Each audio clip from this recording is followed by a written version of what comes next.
These are dry cooler, Stulz dry cooler.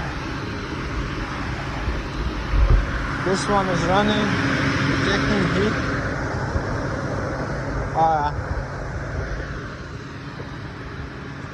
But that one, we had an issue with it, leak issue, and the leak was here in these lines, because the fan went bad. The bearing of the fan motor went bad, and it was hitting the coil, and as it was hitting, it caused to leak from these areas. So we fixed the top one, we saw that all of those, and now we are digging the bottom side to get the lines from the bottom.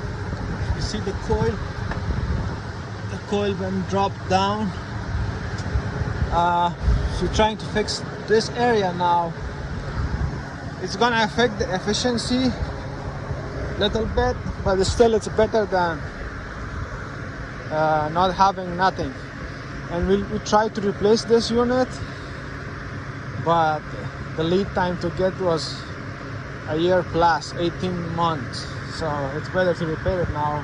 By then we get the opportunity, get time to order a new condenser unit, dry cooler.